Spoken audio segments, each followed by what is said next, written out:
10 லட்சம் முயல்களை பாலைவனத்தில் விட்டதா சீனா? உண்மையில் நடந்தது என்ன? சுற்றுச்சூழலியல் சார்ந்த பரிசோதனை முயற்சியா சீனா 10 லட்சத்திற்கும் அதிகமான முயல்களை பாலைவனத்தில் விட்டதா ஒரு செய்தி பரவிச்சு.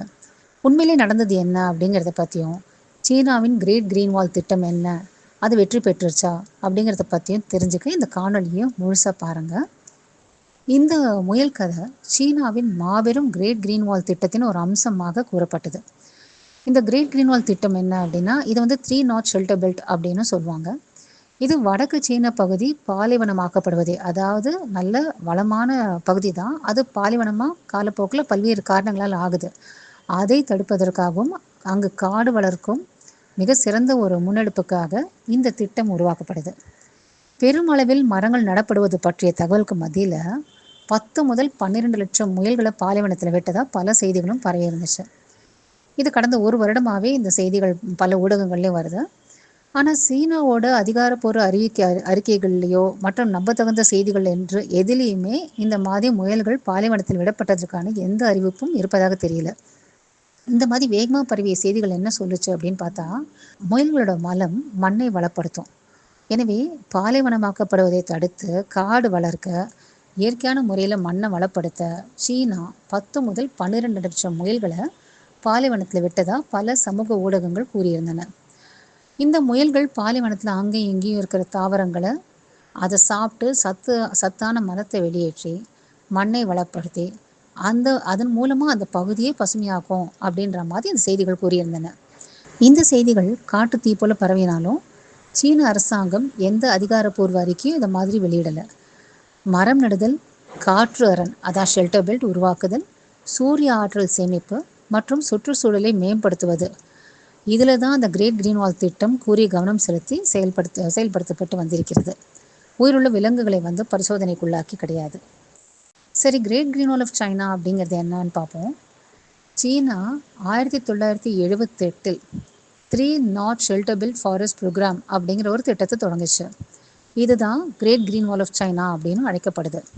திட்டம் தொடங்கி 46 வருஷம் கழிச்சு சீனா வெளியிட்ட ஒரு அறிவிக்கையின்படி என்ன அப்படின்னா, 5.05 இருந்த வனப்பகுதி 2024 13.84% உயர்ந்திருக்கு. இந்த சதவிகிதம் அடர்ந்த வனமாக மாற்றப்பட்ட பகுதியை மட்டும்தான் குறிக்குது. பசும் புல்வெளிகளை கணக்கில் எடுத்தோம்னு சொன்னால் இந்த சதவிகிதம் மேலும் பல மடங்கு அதிகமாயிடும். இந்த திட்டத்தோட முதல் கட்டம் வளமான பகுதிகள் பாலைவனமாகுவதை தவிர்ப்பதும் கட்டுப்படுத்துவதும். 2வது கட்டம் என்ன அப்படின்னு பார்த்தோம்னா, பாலைவன மணலை பாதுகாப்பதும் பயன்பாட்டுக்கு ஏற்றதை ஆக்குவதும். இன்னைக்கு சீனா செயல்படுவது இந்த 2வது கட்டத்தில் தான். ஆக சீனாவின் கிரேட் கிரீன் வால் திட்டத்தின்படி மரம் நடுதல், புல் விதைப்பு, மணல் அரண்களை உருவாக்குதல், சொட்டு நீர் பாசனம், காற்று அரண் ஆகியவற்றின் மூலம் குறிப்பிட்ட பகுதிகள் பாலைவனமாக்கப்படுவதை தடுத்து காடுகளை உருவாக்குவது தான்.